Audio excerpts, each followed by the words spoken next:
Topic number 6, MNCs. ये आपके पुराने सिलेबस में भी मेंशन थे। अब मल्टीनेशनल कॉर्पोरेशन के जो इम्पैक्ट है वो specifically on it's host country, तो वो उन्होंने इंक्लूड कर दिया आपके इस नए सिलेबस के अंदर।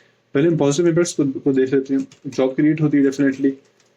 जॉब क्रिएशन की वजह से बहुत सी प्रोडक्शन होती है, उस प्रोडक्शन की वजह से कंजप्शन आपकी बढ़ जाती है, और जीडीपी हमेशा कंजप्शन के इंक्रीज होने से बढ़ता है, आपको आपने याद रखना। बस शर्त ये है कि कंजप्शन आपके लोकल कंट्री के अंदर हो रही हो, यानी पैसा लोकल कंट्री के अंदर सर्कुलेट करना चाहिए। जब बाहर से कोई कंपनी आएगी तो अपने साथ अपना एक्सपर्टीज, अपना एक्सपीरियंस, अपने स्किल्स, अपनी टेक्नोलॉजी सब कुछ ट्रांसफर करेगी। The way they do their operations, the way they manage things, तो ये सारी की सारी चीजें यहाँ पे भी ट्रांसफर होंगी। ये सारे आपको पॉजिटिव इम्पैक्ट। नेगेटिव इम्पैक्ट में ये है कि वो प्रॉफिट बाहर लेकर जाएंगे। ठीक है, तो आपकी कंट्री से प्रॉफिट अच्छा खासा बाहर निकल पाओगे, और जब निकलेगा तो ऑटोमेटिकली आपकी कंट्री के अंदर कम सर्कुलेट होगा, आपकी जीडीपी को बहुत ज्यादा नुकसान करेगा।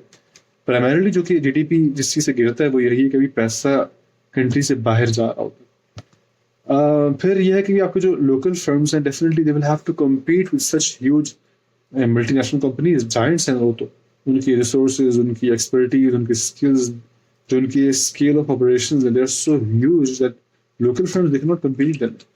तो जब वो कम्पीट नहीं कर पाएंगे तो उसकी वजह से ऑटोमेटिकली दे विल डाई। तो लोकल कंपटीशन, लोकल स्किल और लोकल एक्सपर्टीज, ये सब कुछ खत्म हो जाएगा, और होता भी है। Then you have environmental damage. Definitely जब इतनी बड़ी एक कंपनी आएगी, जैसे नेस्ले के बारे में बताया जाता है कि वो इस वीक यानी पाकिस्तान में अगर हम बात करें तो उसने बहुत से एरियाज का जो एक वाटर कंटेंट होता है, यानी जहाँ पे जिसका एक वाटर लेवल होता है, ग्राउंड लेवल होता है, तो उसने अंडरग्राउंड जो पानी के जो हमारे पास जखीरे होते हैं या जो पानी हमारे पास पड़ा होता है, तो जो वाटर लेवल है वो बहुत कम कर दिए due to constant extraction of water. फिर यह है कि जब बाहर से कोई भी कंपनी आती है तो ऑटोमेटिकली अपना कल्चर वहां पे इम्पोज करती है। इसकी बेस्ट एग्जांपल है EIC की। ये स्टूडियो कंपनी जो आई थी, उसने अपना कल्चर इम्पोज किया, जिसकी वजह से फिर मसले मसाइल खड़े हुए थे। और फिर दोनों तरफ से फिर ये हुआ कि भाई हम इनके ऊपर अपने कल्चर इम्पोज करें, उन्होंने कहा नहीं हम आपके ऊपर अपने कल्चर इम्पोज करें।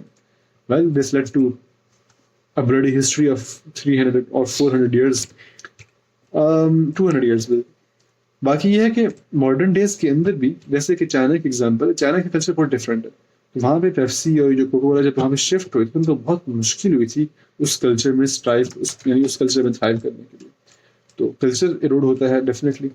तो इसको फिर ना वो मैनेज, जैसे इंडिया में जब मैकडोनल्ड आया था तो उनका बीफ बर्गर डेफिनेटली वहाँ पे कुछ नहीं चलेगा, तो इसलिए फिर उन्होंने उसको बहुत हद तक उसको आप समझे कि फिल्टर डाउन किया था, अपने मेन्यू को चेंज किया, अपने आउटलेट की बहुत सी चीज़ों को उन्होंने चेंज किया ताकि वो बीफ और जो बीफ के साथ एक जिनकी एसोसिएशन है वो कम करके चिकन और वेजिटेबल और इस तरह से। तो ये था आपका topic number 6। Until next time, Assalamu alaikum.